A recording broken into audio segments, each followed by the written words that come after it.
Listening, Part 1. You will hear a number of different recordings, and you will have to answer questions on what you hear. There will be time for you to read the instructions and questions, and you will have a chance to check your work. All the recordings will be played once only. The test is in 4 parts. At the end of the test, you will be given 10 minutes to transfer your answers to an answer sheet. Now turn to Part 1.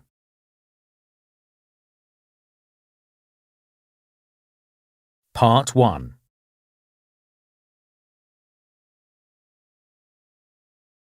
You will hear a conversation between a man who wants to make an insurance claim and a woman who works for an insurance company. First, you have some time to look at questions 1 to 4.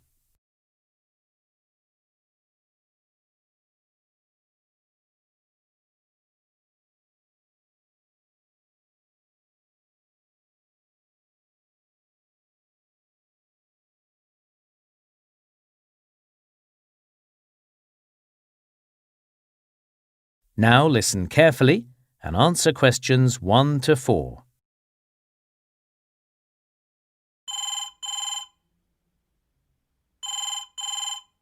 Good morning, Star Insurance. How can I help? Oh, good morning. I'm calling to make an insurance claim. It's for damage to my house. All right. I'm just going to get a few details down first. What's your name, please? It's Greg Williams. OK, thank you. And what's your policy reference, please? Is that the long number with the letters in the middle? That's right. It's 05443 CHI 771. OK. Right, yes, I've got your details on the computer now. So, can I confirm your address? According to our records, you live at 102 Market Street in Northbridge. Is that right? That's correct. All right, good. And the last thing I need to check, what's the best phone number to get you on? Is it the number you're calling on now? No, I'm calling from work. Let me give you my mobile phone number. It's 018 669 925. Thanks. So, can you give me a description of the damage? When did the incident occur? Sunday the 17th of June. I see. And what was the cause of the incident? How did the damage happen? Right. No one was home at the time, which was fortunate, I suppose. There was a big storm, and I guess it blew down one of the trees at the back of our garden, and it smashed through the window in our daughter's bedroom. Yes, a good thing you were all out. So, have you got the window fixed? Not yet. Before you hear the rest of the conversation, you have some time to look at questions 5 to 10.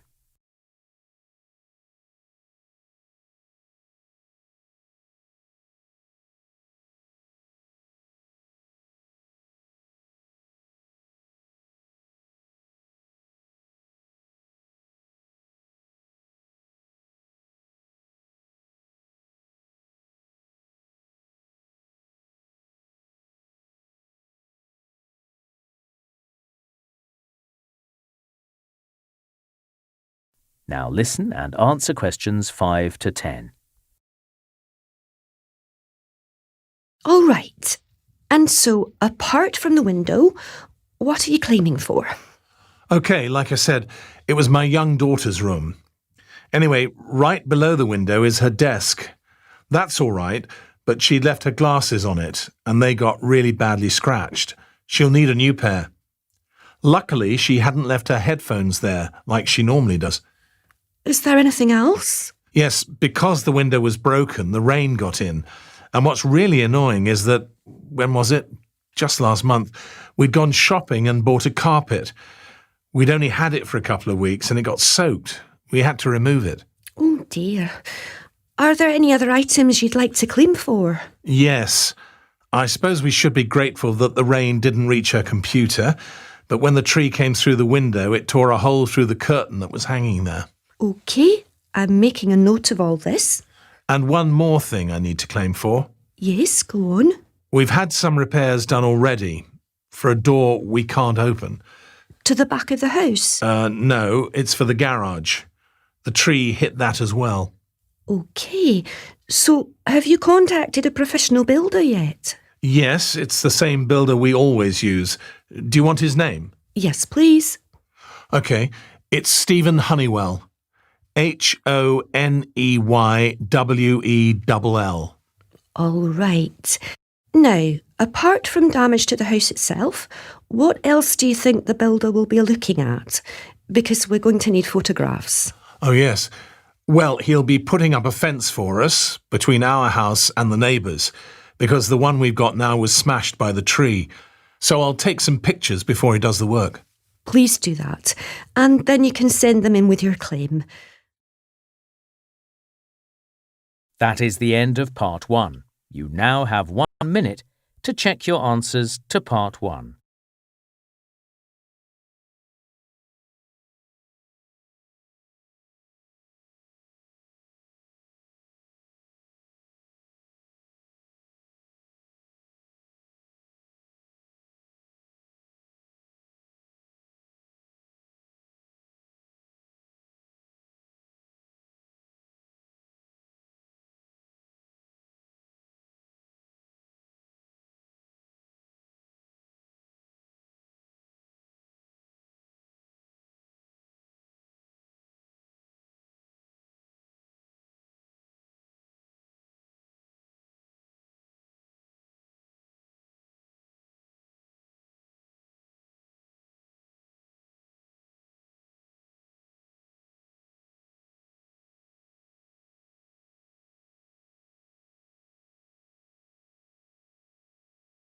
Listening, Part 2.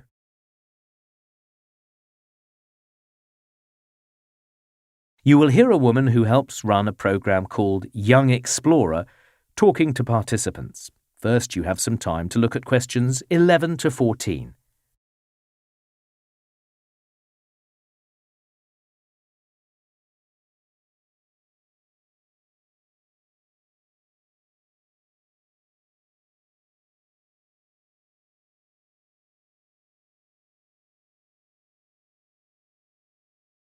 Now listen carefully and answer questions 11 to 14. All right, shall we start? It's good to see so many people keen to participate in our Young Explorer programme. I think that at this meeting we have groups from 12 different high schools. I can promise you that while it's challenging, it's also going to be a lot of fun. The Young Explorer programme offers some unique opportunities to participants. During the programme, you'll be trekking through forests, or maybe mountain tracks, or perhaps kayaking along the coastline. It can be a tough few days, but this part of the programme really gives your group an occasion to work as a team. Some kind words and encouragement can go a long way, whether it's convincing someone they can walk the last 5 miles or helping them fit everything back inside their backpack. No one's in charge, it's all about cooperation, and please don't see it as a race. There are going to be moments when there is disagreement about which way to go or where to camp for the night, but here's the chance to listen properly to the opinions of others and reach a decision that's best for everyone. It's an opportunity not many other programs provide. Later this morning, you need to choose a weekend when you can attend some preliminary training. A number of practical subjects will be covered to ensure you get the most out of your 4-day trek. Now, everything you eat and drink, you'll have to take with you. You'll also have to use a portable stove and the fuel it requires. We'll make sure you know how to use that safely during the training session. We don't want you or the food to get burnt, or for you to accidentally set light to any trees. Training will also include learning how to read a map and use a compass so you can head in the right direction. You'll also need to know how to put up a tent and where to put it. For example, putting it next to a river or stream might seem like a good idea, but there are plenty of reasons not to. Before you hear the rest of the talk, you have some time to look at questions 15 to 20.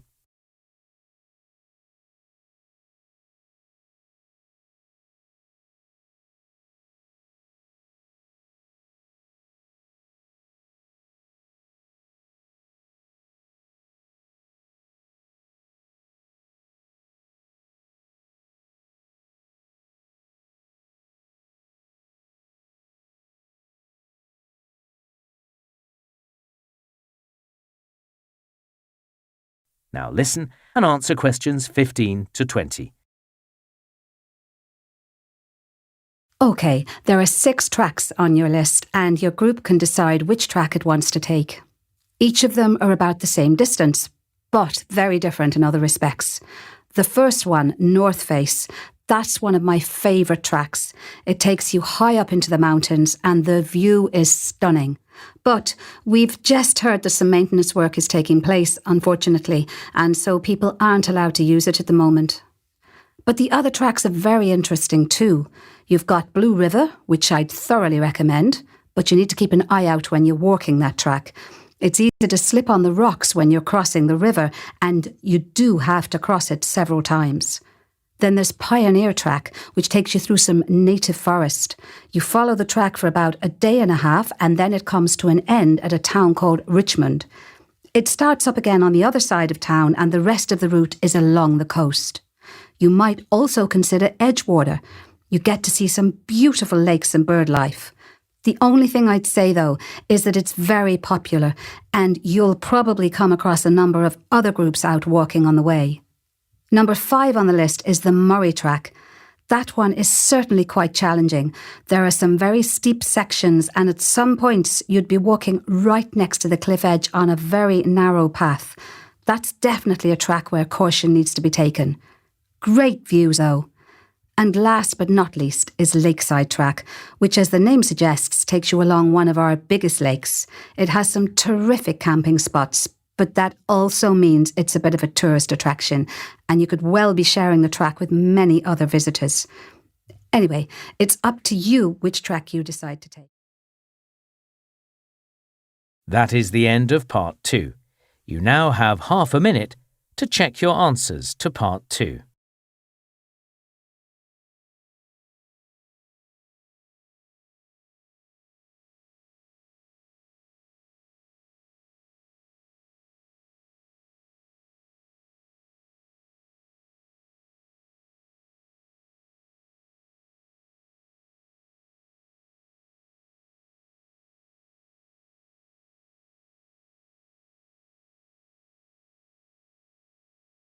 Listening Part 3. You will hear a university tutor talking to 2 social science students about a project they are doing on the impact of technology on people's working lives. First, you have some time to look at questions 21 to 26.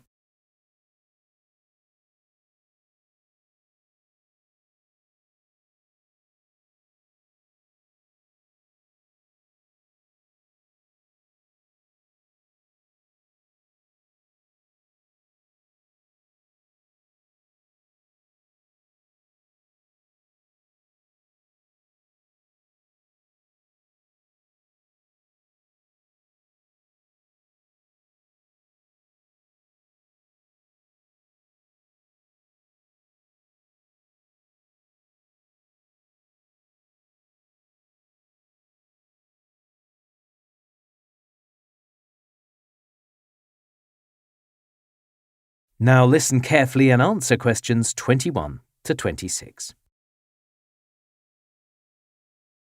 OK, Kiara and Finn, can you tell me how your project is going?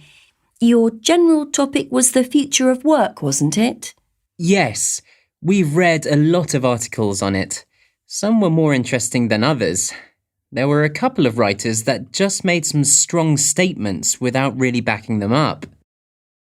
The problem is, it's such a big topic. Some of the articles were aimed at graduates, and some of them were targeting people who've been in work for years. We should have narrowed down our topic before we started searching. But anyway, the focus was always the changing nature of jobs, how it's all happening so quickly. Exactly. Every single article said we can forget the way things used to happen. Like you started out as an apprentice and then you stayed in the same company for years. That's over. I see that you've highlighted job title in your notes.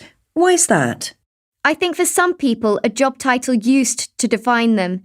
It was their identity. They worked their way up from the bottom, and eventually, one day, they became manager or head of department. And even in their social circle, outside of work, they wanted other people to know how long they'd been in a job. And now? It looks like we're moving away from the term job title. So, instead, a lot of businesses are hiring people to work on a project done or lead a team, but the contracts are temporary. Finn, do you think that's a big issue for young people? Having to move on once a project's finished? Not necessarily. It can be interesting to work in different places. People aren't always looking for a job that pays really well. It's more about gaining experience and creating a network. So money's not important? Well, I haven't started work myself, but according to all the articles I read, it's more about the different rates of pay. If you have a good salary, you probably have enough to enjoy life. But if you're only earning the minimum wage, how do you get by? That's my biggest worry. I looked at that Richard Greaves survey on work-life balance. Oh, good. Only 48% of people believe that their work-life balance will improve. Is that a statistic that surprises you? It's hard to say. I wonder what the survey actually asked. Was it just, will your work-life balance improve? Or did the interviewers break that down? I mean, did they actually ask the people who took part, do you enjoy spending more time at work than home? Good point. See if you can find out more. Finn, what else have you been researching? Learning new skills. The general view is that employers are just going to want their workers to constantly upskill, and apparently employers will expect them to attend courses at weekends or after work, not as part of the working day. I don't think that's a bad thing, as long as the company pays for it. And think about it. If you were smart, you'd study things that would help you if you had to change companies. I hadn't thought about that. Yes, good thinking. What about mobile technology? How might employees be affected now that phones and tablets make it possible to stay connected to work at all times? It's great. You can use mobile technology, your device, to work where you like, on the way to class or the office. The media often focuses on the negatives, but as far as I'm concerned, having a tablet I can carry with me means I can manage my studies and my family commitments more easily. I actually think that in the future, mobile technology will reduce employees' stress. Before you hear the rest of the talk, you have some time to look at questions 27 to 30.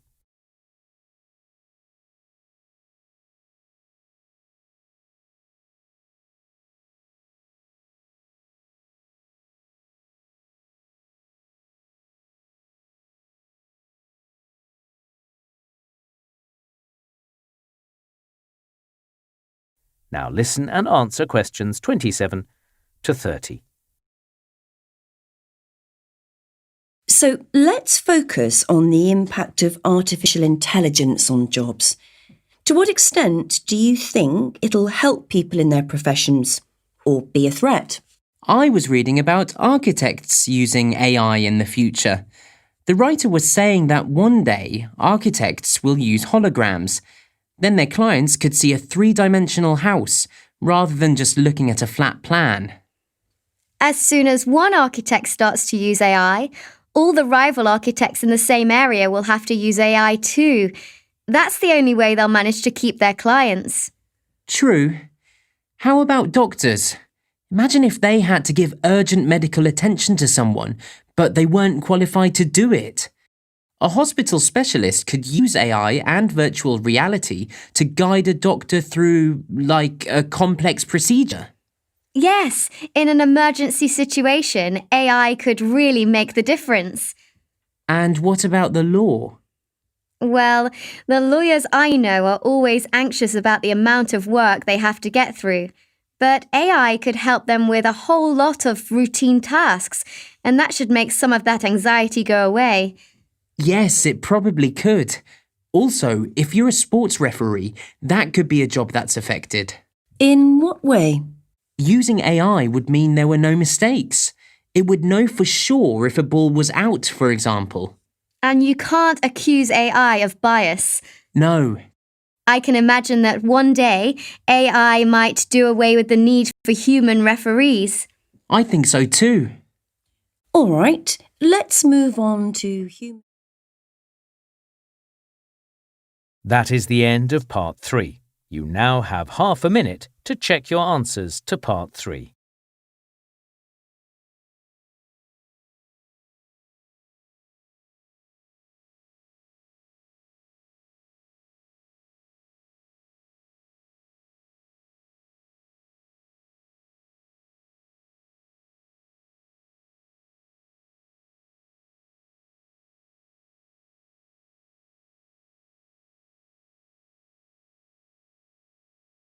Listening Part 4.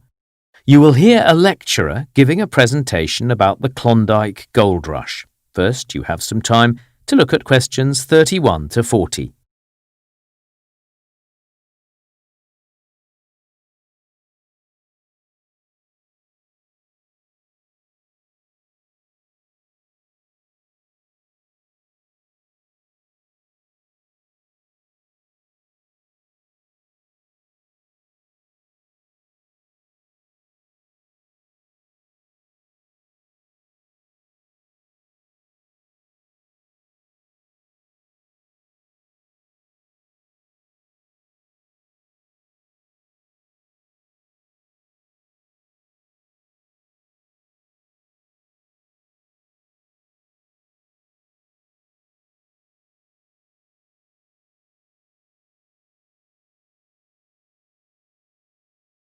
Now listen carefully and answer questions 31 to 40.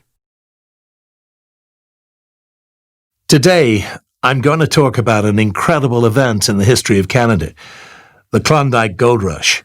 Between 1896 and 1890, 100,000 people set out to seek gold in the Klondike region, a remote area in northwestern Canada. Only 4,000 people were actually successful. Let's start by considering the journey people had to take in order to reach the Klondike River and start looking for gold. For most gold seekers, their journey began in Alaska, in a town on the coast called Skagway. From Skagway, one option was to take the White Pass Trail through the mountains.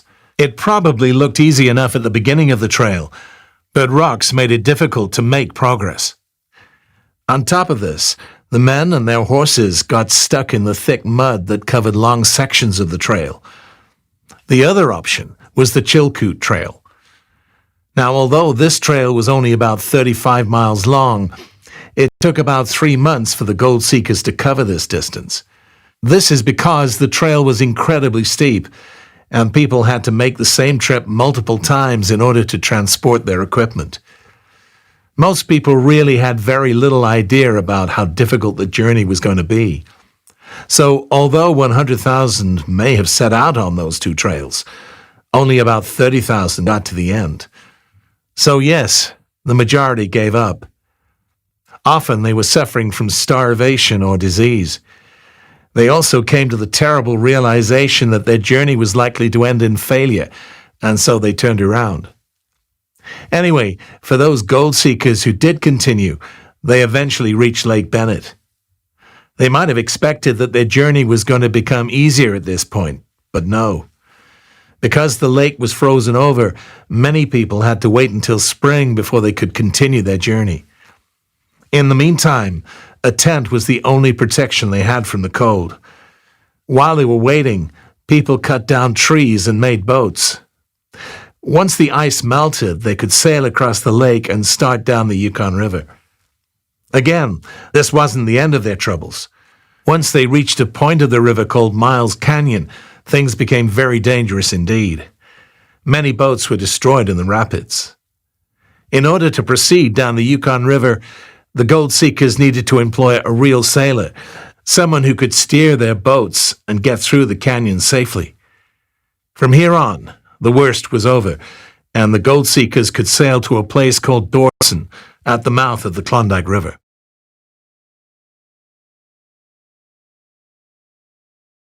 So earlier on, I mentioned that gold seekers needed to make multiple trips up and down the two trails.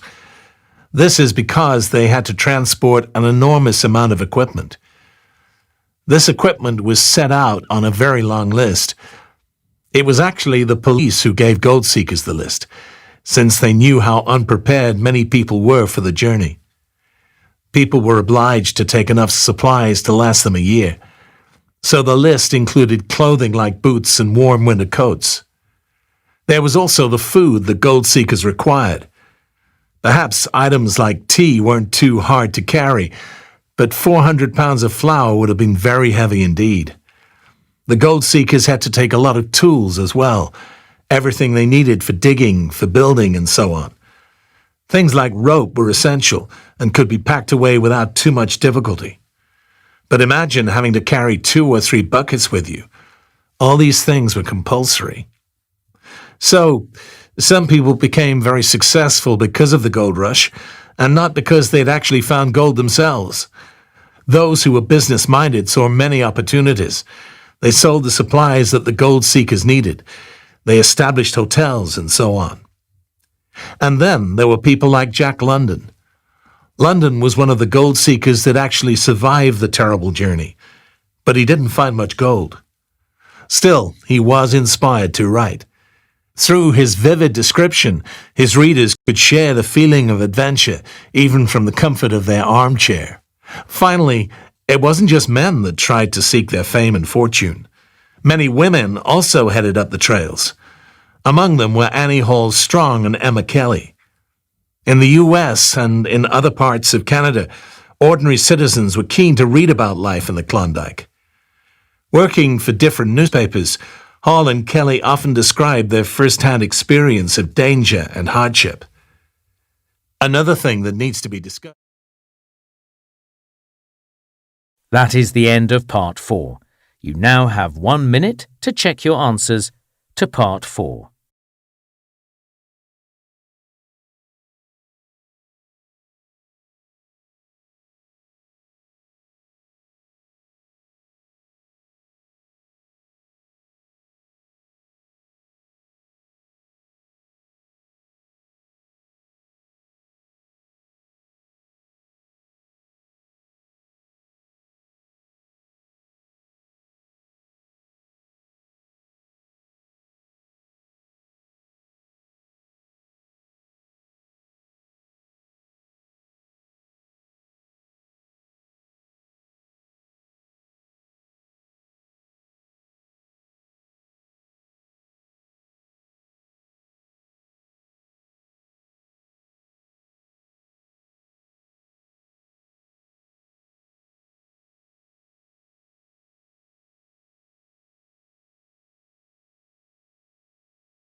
That is the end of the listening test.